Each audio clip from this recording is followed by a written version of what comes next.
The first decline happened in the checkout line with a dozen eyes on my back and a cashier who wouldn't meet my gaze. The receipt printer tried to spit something out and then gave up with a little sigh. My card glowed red on the reader, and a message I'd never seen before flashed on the screen. Blocked from my security. I had bread, eggs, and coffee on the belt. Nothing extravagant. The sort of small list that feels like sanity when you've spent the morning holding your breath through a long shift. The cashier said she could try again, then once more. Softer that last time, as if she could coax the machine into kindness.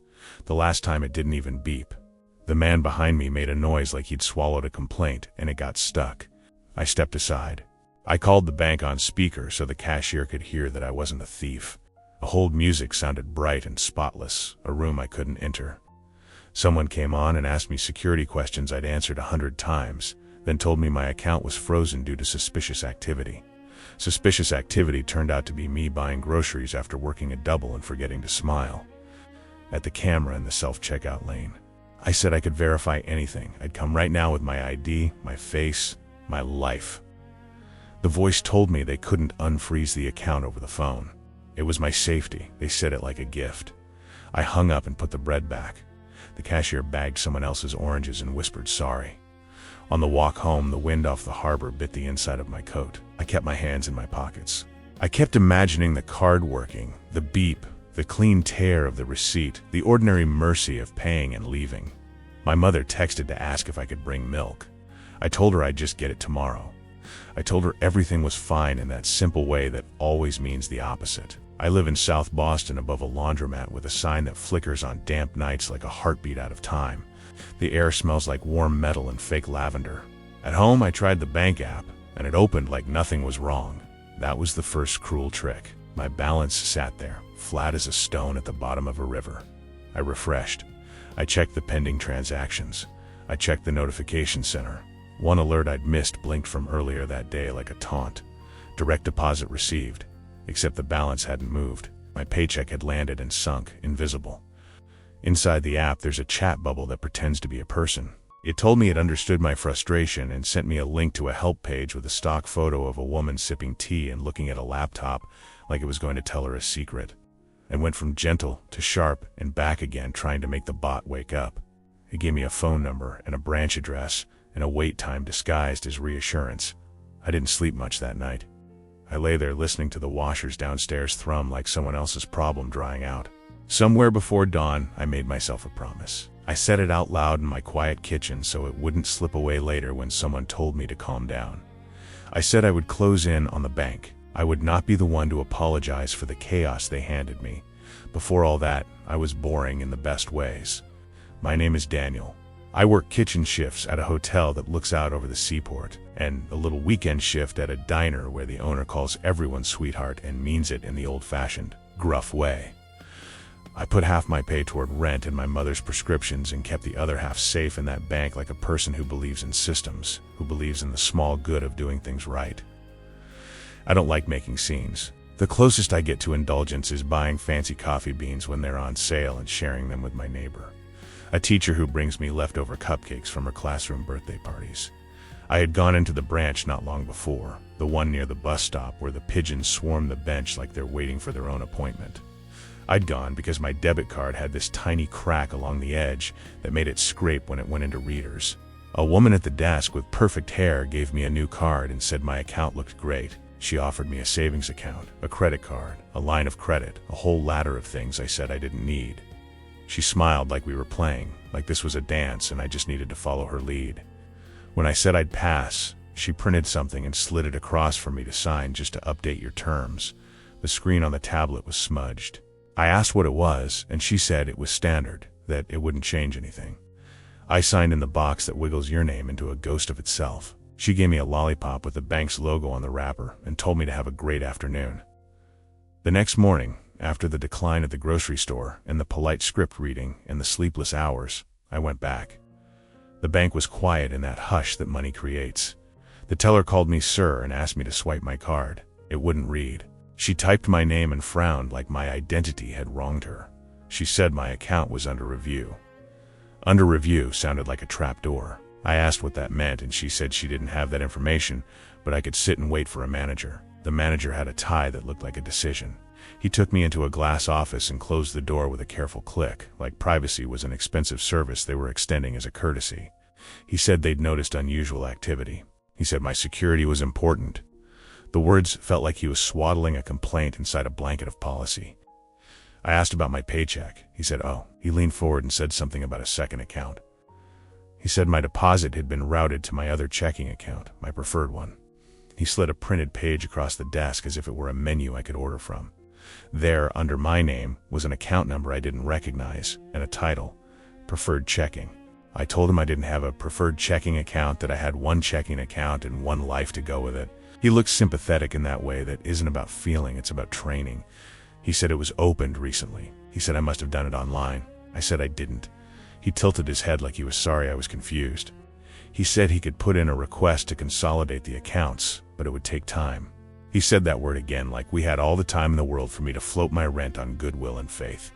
He said in the meantime the block would stay, for my safety. For my safety, always. If you say it enough times, the other person starts to feel crazy for wanting to be unsafe. I asked to see the authorization. He said he didn't have that. I asked for a printout. He said he couldn't print sensitive internal documents. I asked for his supervisor's supervisor. He smiled and said he understood my frustration. He recommended patience, as if patience were something I could pick up at the corner bodega. He escorted me back to the lobby like I might try to pocket a fern if left unattended. The guard by the door nodded at me with that special Boston sympathy that says, I've been here before, kid, and the machine eats everyone the same. I left and stood in the wind and tried to decide which fire to put out first. I called my manager at the hotel, who was kind in the way bosses sometimes are when the universe hands them a script. He said, no problem, get it sorted, take the morning if I need it. I sat on the concrete planter and listened to my mother leave me a voicemail, trying to sound like she had food in the fridge for days. On the bus, a memory nipped at my heel. The tablet, the smudged screen, the signature that didn't look like my name. I dug through my bag for the crumpled receipt they'd given me on that day and found a corner of it winking. Update of terms, it said. And then underneath, something else, a code that meant nothing and everything. The manager had used the word recently. The receipt matched the day with the lollipop. I felt a heat rise behind my eyes and tried to swallow it. Back at my apartment, I did the only thing that made sense. I made coffee I couldn't taste and opened my laptop. I wrote the truth in a voice I wasn't sure I had permission to use. I wrote it as if it were a cover on a tabloid or a billboard, loud enough for anyone to hear if they wanted to. Cards blocked, my paycheck vanished. I closed in on the bank. Account in my name. Underneath it, I gave it a title like the ones you see on exposes that make people shake their heads while they scroll. Blocked my cards and took my paycheck. I got the account back and turned the tables. I wrote the whole story in plain words on a local neighborhood group that has more drama than a reality show and more kindness than people admit. I tagged the bank. I didn't accuse. I narrated. I described the cashier's tired eyes and the hold music and the lollipop. I said the word preferred like it choked. I said I wanted my money and my dignity back. Then I sent a copy to a consumer reporter I'd seen on the local news who'd like to stand in front of car lots and ask managers why they'd sold someone a lemon. I had never messaged a reporter before. It felt like throwing a paper airplane at a closed window and hoping it became a bird. While I waited for a response, I did something else.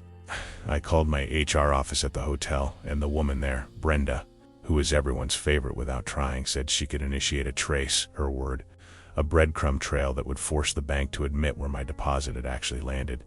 She spoke in a voice that sounded like someone holding her hand in a crowded room. It would take a bit, she said, and I told her thank you, and then sat on the edge of my bed and stared at the wall like staring could move time. That afternoon, the bank called me back, but not the branch. A man from a regional office whose tone was honeyed with apology said there had been a misunderstanding. He said the second account was indeed in my name, that I had authorized it on a certain date, that the deposit had gone there, and that unfortunately the block would remain until their review was complete. He said the word unfortunately like it was doing heavy lifting. I asked him to send me the authorization. He said he would put in a request. I asked him to say that on email. He hesitated and then agreed, careful as a tightrope walker. I asked him, is your review about fraud, or is it about your employee opening phantom accounts to meet a quota? The silence that came wasn't long in seconds, but it lasted longer than some winters. He said he wasn't at liberty to discuss employee matters. Brenda texted me a screenshot of the trace request, then called me and said she'd go up the chain at payroll if she had to. When I said thank you, it came out tired and grateful in equal parts. The neighborhood group post did something I didn't expect. It grew legs. People commented with their own stories. A teacher said her mother had a savings account opened without her knowing at the same bank. A guy who does HVAC work said he'd gotten a maintenance fee on an account he hadn't touched because he didn't know it existed. It turned out I wasn't special. I was a domino. The reporter wrote back. Her name was Maya. She asked if we could talk. We met at a coffee shop in Dorchester that smells like cinnamon and steam and truth. She had a notebook and a way of listening that made me want to be exact. I handed her the crumpled receipt, the screenshots, the emails, and the voice messages where people said they understood and then did nothing. She said something quiet that made me breathe easier. She said, "This isn't just happening to you." Maya had an idea that made me nervous. She said, "Set a meeting at the branch. Ask for the manager and for someone from the regional office to join. Say you have questions about consolidating your accounts." I told her I didn't want to be rude, and she laughed and said I was the least rude person she'd met this month. She said she'd be there, not officially, just a person getting a coffee in the shop next door. But if things went south, she'd be in the lobby with her press badge like a lighthouse. I didn't like the plan because it felt like a trap, and I don't set traps. But then I thought about the cashier's sorry and my mother's milk and the polite voice on the phone saying, unfortunately, like it was a lullaby. I called the branch and scheduled a time. I chose the middle of the week because it felt neutral. The manager sounded curious, like a cat who knows the can opener sound too well. On the day, I wore my hotel white shirt because I felt braver in it. I put my phone in my pocket with the recording app open. In my world, you don't record people unless you have to, and it felt like I had to. The security guard at the branch gave me a nod like we were in a movie and he'd seen this scene before. The manager was at the door in his decisive tie. He ushered me into the glass office. Beside him sat a woman with a badge that said District. She smiled like damage control. I took out my ID and laid it on the desk like a piece of myself I still owned. I told them I wanted to consolidate my accounts, but first I wanted to understand how the second one existed. The district woman said she could walk me through it. She printed a sheet and slid it across the desk. There, in tiny letters, was the date. The same day I'd gotten the lollipop. The authorization line was just my name. No wet signature, just the digital ghost of a scribble. I asked where the rest was. She said that was it. I asked who opened the account. She said it was opened by an employee per my request. I asked which employee. She paused. She looked at the manager. He cleared his throat and said it wasn't standard to disclose that. Something in me that had been sleeping stood up. I said, "I'd like a copy of every document you have with my name on it related to that account." I said, "I'd like to see the screen where you write notes on customer interactions." He said he couldn't show me that. I said, "Is there a note that says I refused a new account and was signed up anyway with a terms update?" I watched the manager's face do a small thing. A little wince he smoothed as soon as it happened. That's when I knew. That's when my quiet promise from the kitchen clicked into place. I told them about the trace. I told them HR had already started it and that it would come to their desk with the force of a paper hammer. I told them my online post had collected voices. I didn't say that Maya was nearby, but I looked at the window like I could see through it to the coffee shop. They didn't know where to look. The district woman tried a new tone, less honey, more salt. She said, there might have been a misunderstanding when I visited the branch before, that sometimes screens move quickly, that sometimes people sign without reading. She said it like it was my fault for trusting what I was told. I said I was willing to own my part, that I should have asked more questions, that I shouldn't have signed a smudge, but I said if this is happening to others, that's not a misunderstanding, that's a strategy. The manager said they could remove the block on my card while they investigated. He said he'd personally see that my deposit was moved to the appropriate place. He said personally like he wanted me to find it charming.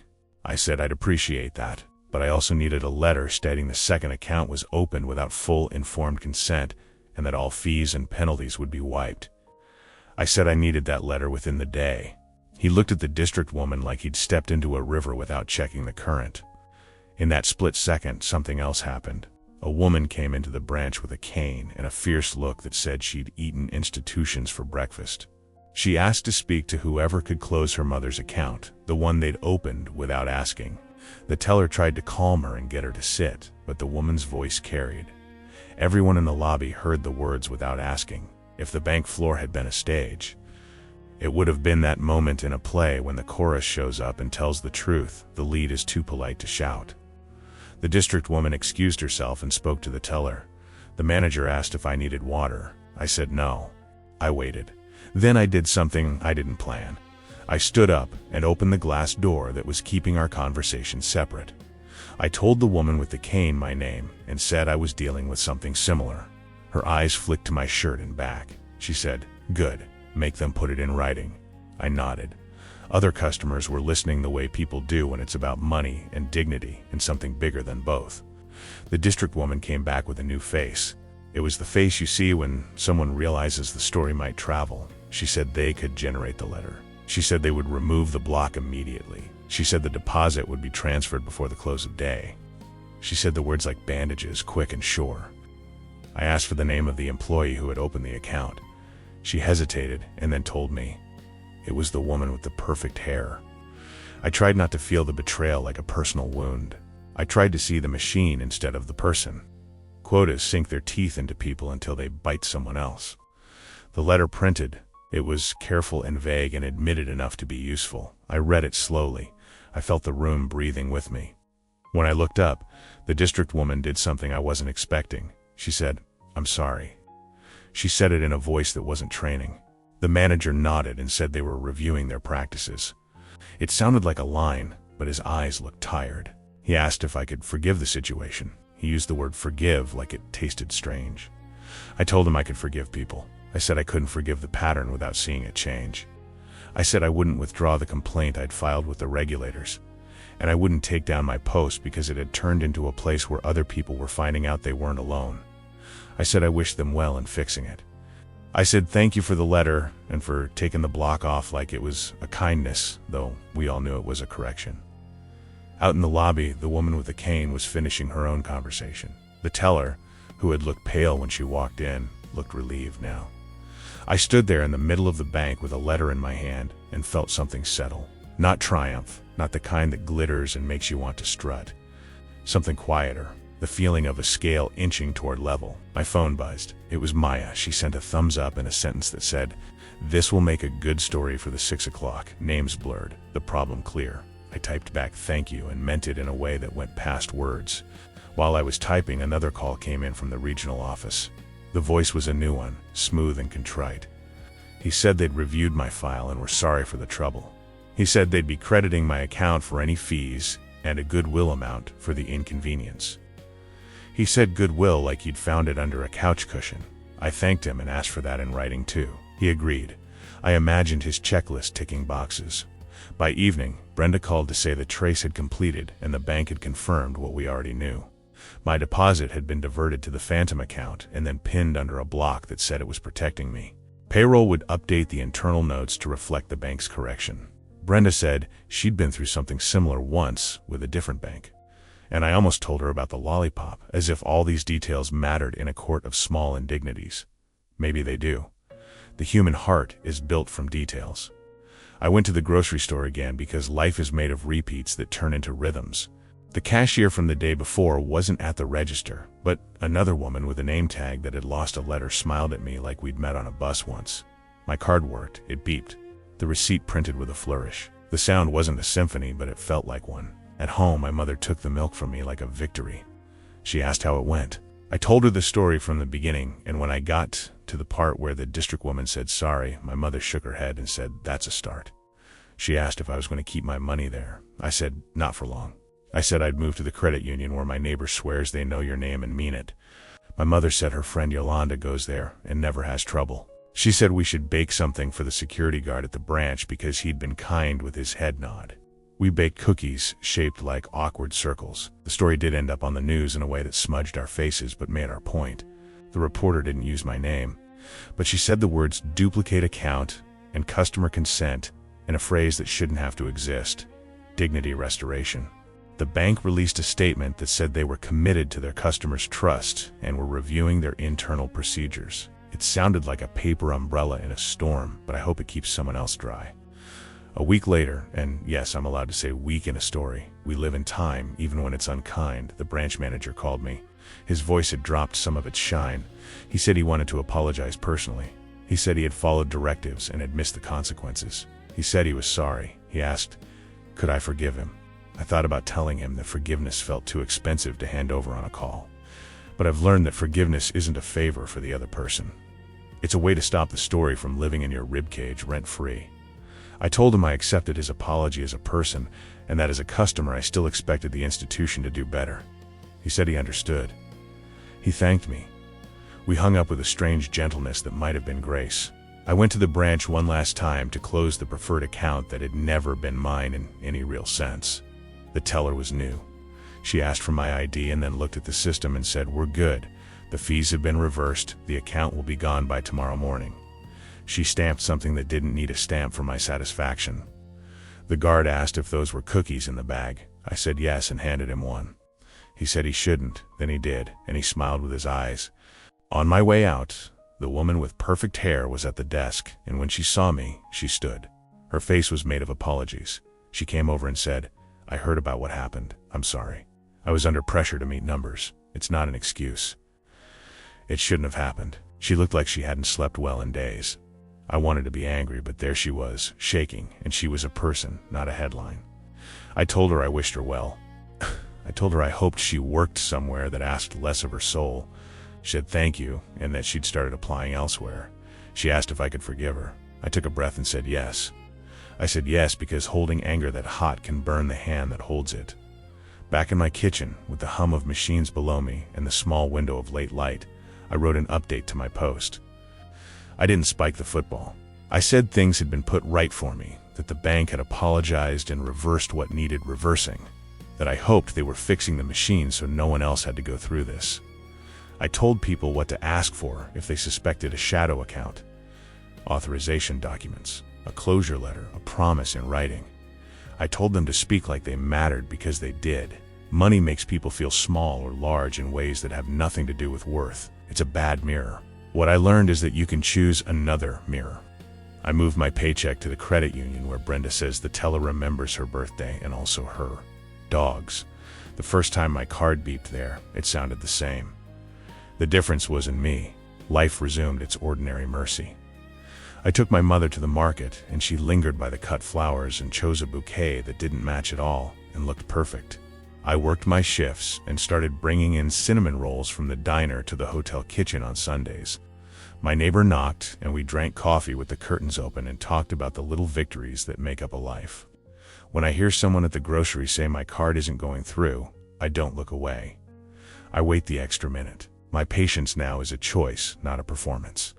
Sometimes, when I pass the bank on my way to the bus, I look at the windows and think about glass, how it separates and how it lets you see. The branch manager sits at his desk with his decisive tie, and I hope he's learning to make different decisions. The woman with perfect hair is sometimes there, sometimes not, and I hope she finds a place where the math isn't so cruel. The guard lifts a hand in that small wave people use when their kindness is quiet.